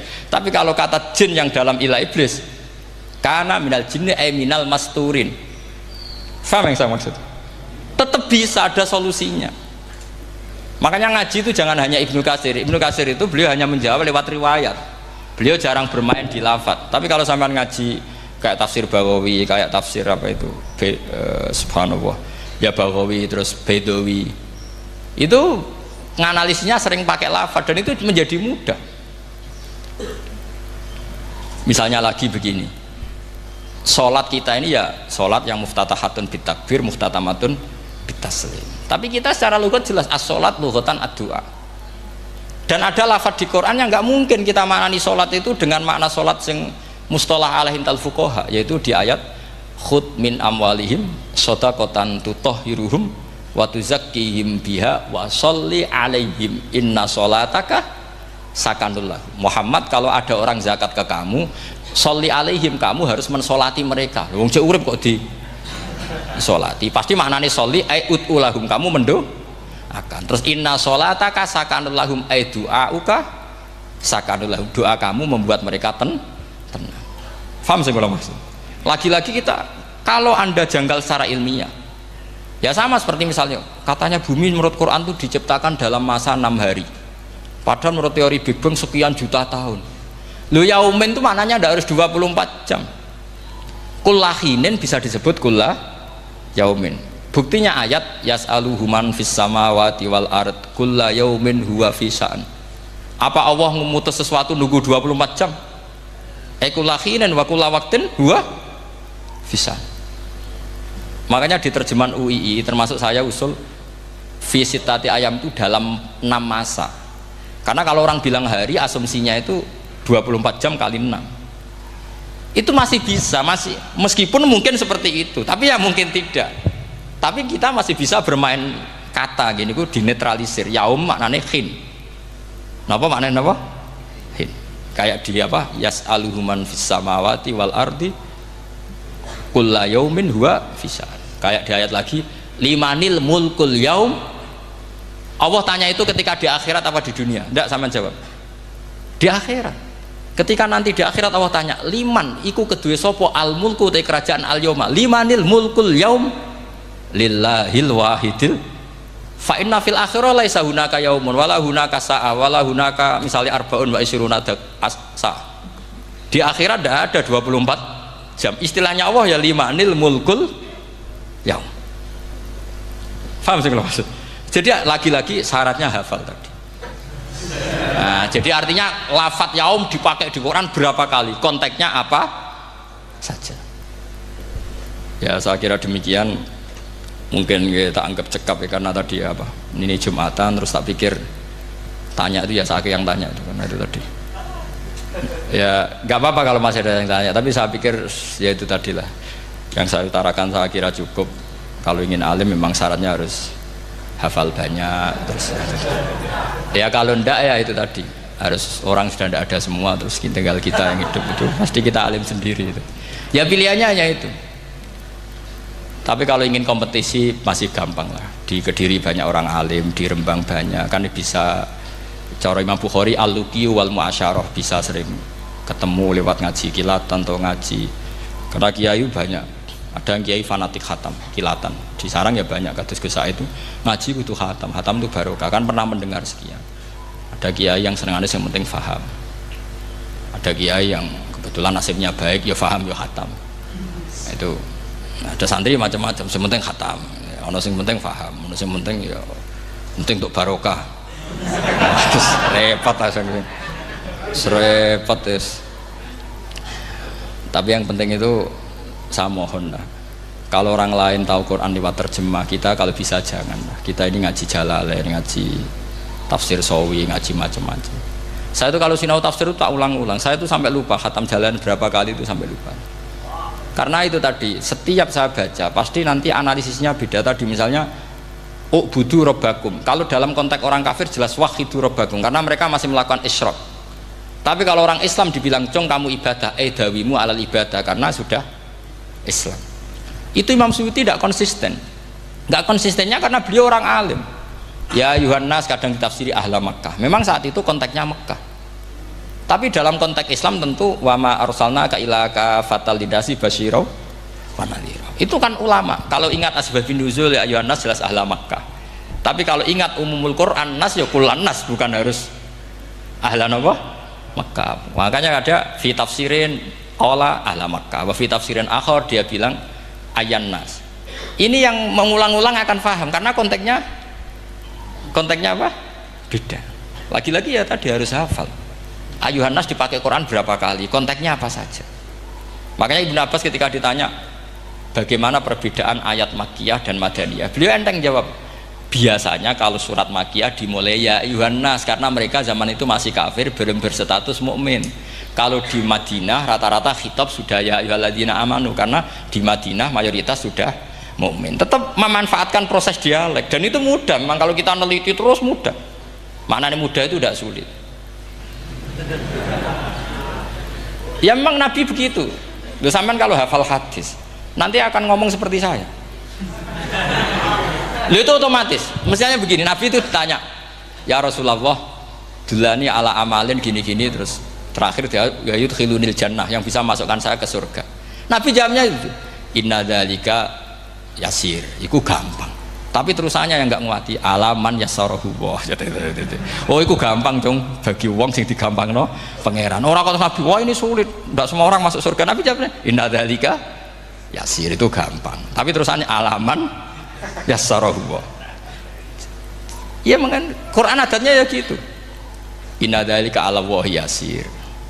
Ya itu gampang. Bukan berarti kita nyepelek, ndak, memang ya itu tadi. Sesuatu sulit itu kalau kita tidak tahu rumusnya, kita tahu, cuma tidak mau. Sampean tahu kalau rumusnya ingin alim tafsir harus hafal Quran, hafal hadis, pernah ngaji etkon, ngaji ini, tahu, tapi kan nggak mau. Akhirnya mau takut dok, caranya ngalim piye Gus? Aslinya ngerti, nak caranya aku ngerti. Gelemnya sing raga. Nah itu kan gitu. Ini kebetulan kenyek kan ngomong fakta on biasa mawon, betul kenyek. Ya seperti kamu mau ke Jakarta kan jauh, tapi tetap gampang. Caranya beli tiket gini-gini ya kan gampang. Ya kalau ingin alim tafsir, 1 hafal Quran, 2 minimal setengah hafal Jalalain. Nanti kalau Jalalain janggal, kamu ngaji Sawi, karena banyak juga Jalalain yang diprotes sama Imam Sawi, dikritik, itu kan wajar ya. Sarah itu hanya membenarkan yang di matan ada masalah. Takrib kurang barokah, ya ada beberapa yang dibenarkan Sarah. Kayak takrib ngendikan mabit bimina sunat apa wajib, kalau di kitab Fathul Qorib sunat, di Sarah dibenarkan kalau yang benar itu wajib. Takrib bilang sholat jamaah itu sunat muakkadah, di Sarah dibenarkan itu fardu kifayah. Ya sama di Jalalain kadang ada masalah seperti itu. Imam Suyuti meyakini satu hal, sama Sarah dibenarkan. Makanya ya Jalalain ya Sawi. Nanti setelah itu khatam semua, belajar tafsir Baghawi. Nanti kan alim sendiri. Apalagi di desa kamu tidak ada orang alim, wah hebat. Kak, kamu jangan hidup di sarang, di Lirboyo, di daerah-daerah, jangan hidup di Kuagen, nyari daerah yang aman, aman dari kontrol maksudnya. Tapi yang jelas itu jawab dulu mudah. Kalau kamu menjawab sulit, kualat neraka sama. Lihat bagaimanapun Quran disifati Allah walaqad yassarnal Qur'ana lidzikri fahal mim mudzakir. Makanya saya tadi ngomong, kalau Anda hafal seperti saya, pasti cara ngomong kayak saya. Kita mau ngomong Quran sulit tidak mungkin. Kita ini ingat kalau Allah mensifati Quran walaqad yassarnal Qur'ana. Fakaifa wasafahu wa bil yusri wa anta taqulu bil usri. Bagaimana Allah mengatakan yusrun kemudian Anda mengatakan usr. Neraka sama bantah pangeran. Atau gini, kalau terpaksa ini sulit Gus, tapi sementara ini pokoknya tambahi gitu lah, nanti ya masih sulit, tapi ya bisa saja tidak sulit. Karena tadi bukti kalau Quran mudah, orang kafir ketika dibacakan yang nangis banyak. Raja Najasyi sebelum Islam dibacakan surat oleh Ja'far bin Abi Thalib, nangis. Inna hadza wa manazala ala Musa lamin miskatin wahidah. Ini dengan Taurat pasti dari pintu yang sama, dari nur yang sama. Miskat itu nur. Faham, nangis. Sampai wa idza sami'u. Sami'u itu belum Islam loh ketika itu. Wa idza sami'u ma unzila ilar rasuli tara a'yunahum tafidu minad dam'i mimma arafu minal haq, lagi yaquluna rabbana amanna. Artinya fahimu khina kanu fil kufr. Mereka faham ketika masih kafir. Karena muyassar, Quran itu muyassar. Fakaifa la tafham. Wa anta tata alam kutuba kadza wa kadza wa takhtimu kutuba kadza kadza. Kok ijek kadza. Ada wan tek kadzane. Ini bukan kritik, ini pelurusan. Sampeyan jangan sensitif, kok cah wedok yang kandhani sensitif mutung. Ini pelurusan. Jelas Quran disifati walaqad yassarnal Qur'ana lidzikri fahal mim mudzakir. Dan itu nyata, saya ulang lagi, itu nyata. Sampai yang saya ceritakan di makalah ini, ada orang Bedui, ada seorang khotib khutbah, fawarabbis sama'i wal ardi innahu lahaqqum mithama annakum tantikun. Arabinya tanya sama Pak Khotib, itu kan artinya kan demi Tuhannya langit dan bumi. Si Arabi tanya Pak Khotib, yang bikin murka Allah itu siapa? Kok sampai Allah terpaksa sumpah? Karena si Arabi tahu orang sampai sumpah itu pasti karena tersinggung. Kalau nggak tersinggung ngapain Anda sumpah? Dalam kehidupan sehari-hari kalau kita sampai sumpah itu karena tersinggung. Kita ditagih orang bisa sesuk tak sahur, ditagih lagi bilang kita tak sahur. Nah, serap percaya bang, wah sesuk tak sahur. Kalau orang sumpah itu karena tersinggung.